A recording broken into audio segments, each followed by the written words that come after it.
Only those who truly struggle with social anxiety can understand this indescribable heartache. Maybe your quiet people who never call their parents after leaving home are not inherently cold-hearted. Psychologically, they are known as individuals with an avoidant attachment style. These people often experience emotional detachment due to disappointment. They appear extremely independent, always handling things on their own and never bothering anyone. But beneath this tough exterior, they are very sensitive. Even though they have many friends, once a relationship fades, they typically don't keep in touch. When faced with conflict, their first reaction is not to solve it, but to avoid it. Why is this? It's usually because their childhood involved ongoing emotional neglect, criticism. Emotional neglect, and even psychological abuse were common, growing up in an environment lacking love and security. Their brains learned early on that relying on themselves was safer than depending on others. People with avoidant attachment also have two notable traits. First, while they are adaptable, they find it difficult to form deep emotional connections, and they rarely open up completely. Fearing others will see their vulnerabilities and scars. As soon as they detect even the slightest hint of danger, they withdraw. Second, their emotional responses are slower than others. This doesn't mean they are numb, but rather that they've learned to suppress their emotions over time, so their feelings often surface only after long periods of accumulation. Those moments planted a harsh voice in your head. Don't bother. No one cares what you have to say. It's a deep-seated automatic negativity. You assume the worst before you even try, killing your courage before it can bloom. Then there's the spotlight effect. That feeling, everyone's watching your every move. But in reality, people are too busy worrying about themselves to notice your fumbles or awkwardness.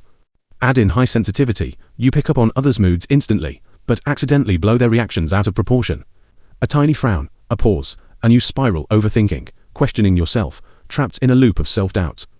At its core, your social anxiety isn't weakness or failure. It's a mix of emotional flashbacks, self-criticism, the spotlight effect, and sensitivity. You're not to blame. You've just been doing your best to protect yourself from more hurt. Social anxiety feels like a mountain, but it's not unclimbable. You can chip away at it gently, steadily. First, try systematic desensitization. Make a list of scary situations. Start with the smallest, and challenge yourself step by step. Say a quiet thank you to a server first, then work up to asking for the bus to stop. Every tiny win builds confidence, shrinking that mountain bit by bit. Second, reframe your thoughts. When anxiety screams, "This will be a disaster," pause. Ask, is that really true?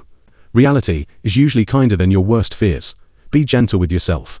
You'll realize those scary moments aren't as terrifying as they feel. Practice noticing your emotions too. When fear spikes, say softly, "My heart's racing.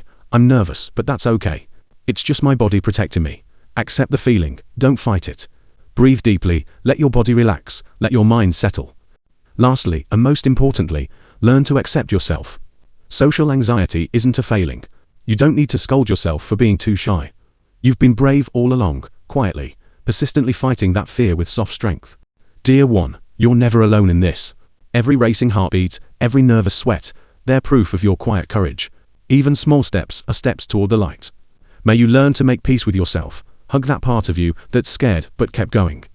Carry that courage into a life that feels freer, warmer, and entirely your own.